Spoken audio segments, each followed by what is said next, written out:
Hello student, আশা করি তোমরা সবাই ভালো আছো।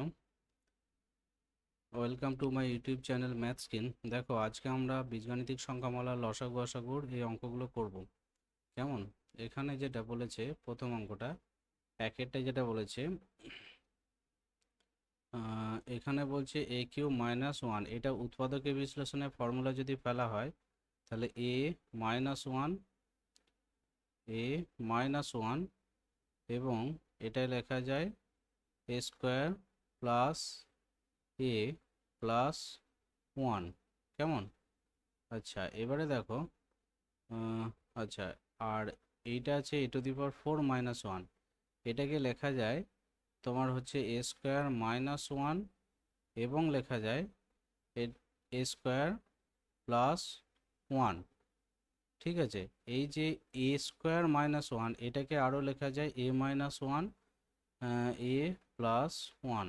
তাহলে এখান থেকে লেখা যায় এ স্কোয়ার প্লাস ওয়ান। কেমন?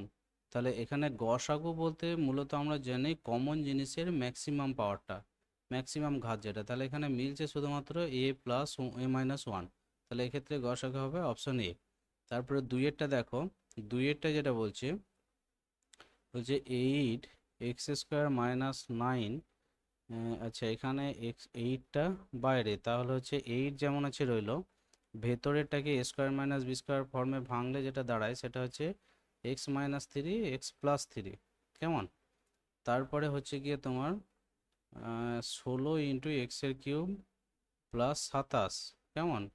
এটাকে লেখা যায় 16 যেমন আছে রইলো, এটাকে এ কিউ প্লাস বি কিউবের ফর্মে ভাঙলে এক্স প্লাস থ্রি ইন্টু বন্ধনীর ভেতরে x square minus three x plus হচ্ছে নাইন। ঠিক আছে? তো দেখো, এখানে গসাগু বলতে এখানে কিন্তু এই নির্দিষ্ট সংখ্যা যেগুলো আছে, কনস্ট্যান্ট সামনে যেগুলো আছে, এদের গসাগুটা কিন্তু প্রথমে নিতে হবে। তো এক্ষেত্রে গসাগু বা যেটাকে আমরা ইংরেজিতে জিসিডি বলি, আমি এখানে জিসিডি ইউজ করছি যেহেতু লিখতে সুবিধা। তোমরা যে যা নিজের খুশি মতো লিখবে। এটা হচ্ছে জিসিডি ইকুয়ালস টু, আমি লিখতে পারি এখানে 8 হচ্ছে 16 আর 8-এর গসাগু। এখন আমি গসাগু বলতে বীজগাণিতিক সংখ্যামালার গসাগু বলতে কি বললাম, যে হচ্ছে কমন জিনিসের ম্যাক্সিমাম ঘাত। দেখো, কমন মিলছে এটা, আর ম্যাক্সিমাম পাওয়ার হচ্ছে উভয়ের ক্ষেত্রে এক আছে, তার মানে ওভারঅল এখানে এক্স প্লাস থ্রি। কেমন? আচ্ছা, তো এখানে অপশন হচ্ছে এক্স প্লাস থ্রি, মানে অপশন বি। দেখো, তিনেরটা কিভাবে আছে, তিনেরটা হচ্ছে এক্স স্কোয়ার মাইনাস ফোর। এগুলো যথারীতি খুবই সোজা, তোমরা দেখেই বুঝতে পারছো এই ধরনের অঙ্ক কিন্তু এই পরীক্ষাতে আসবে না।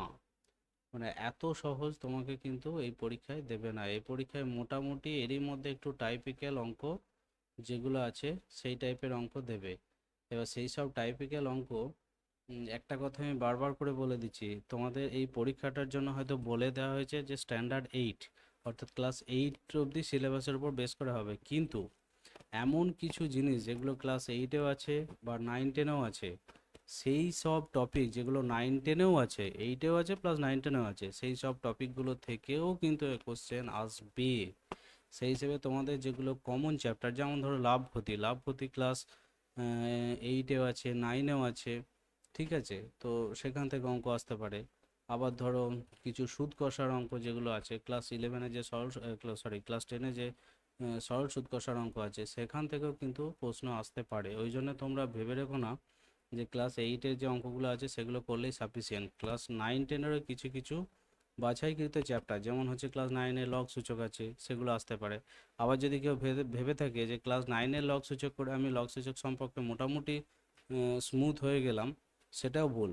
কারণ লগ সূচক, অরিজিনালি লগ সূচক সম্পর্কে স্মুথ হতে গেলে তোমাকে 11 ক্লাসে লগ সূচক করতে হবে। সেই হিসেবে এই পরীক্ষাটাকে যতটা সহজ তোমরা ভাবছো অতটা সহজ কিন্তু নয়। আবার ভয় পাওয়ারও কিছু নেই, কারণ হচ্ছে মোটামুটি যদি ঠিকঠাক ওয়েতে তোমরা পরিশ্রম করতে পারো তাহলে আশা করা যায় আশানুরূপ ফল হবে। কারণ আমি এখনো অবধি যতজনকে এই পরীক্ষাটা সম্পর্কে ট্রিট করেছি, সব তারা প্রত্যেকেই কিন্তু মোটামুটি পজিটিভ রেজাল্ট একটা করেছে। তো সেই জায়গায় দাঁড়িয়ে হ্যাঁ, এবার বলছি ক্লাস এইটের, অনলি ফর ক্লাস এইটের সিলেবাস করলে কিন্তু হবে না।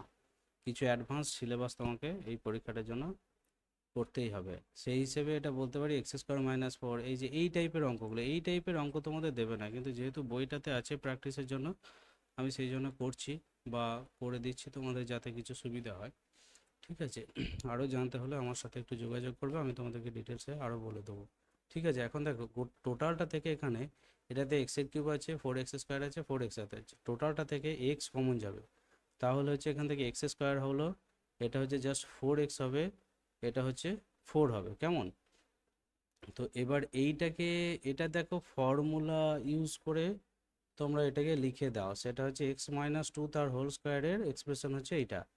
তো আমাকে এখানে কি চেয়েছে, গসাগু চেয়েছে, তাহলে এই যে রাশিমালাটা আর এই রাশিমালাটার মধ্যে মিলছে হচ্ছে x-2। আচ্ছা, আমি একটু আগে কি বলেলাম যে ম্যাক্সিমাম পাওয়ার, এটা কিন্তু একটু ভুল বলা হয়েছে, আমার সরি, ভুল বলা হয়েছে স্টুডেন্টরা, এটার জন্য আমি সরি বলছি।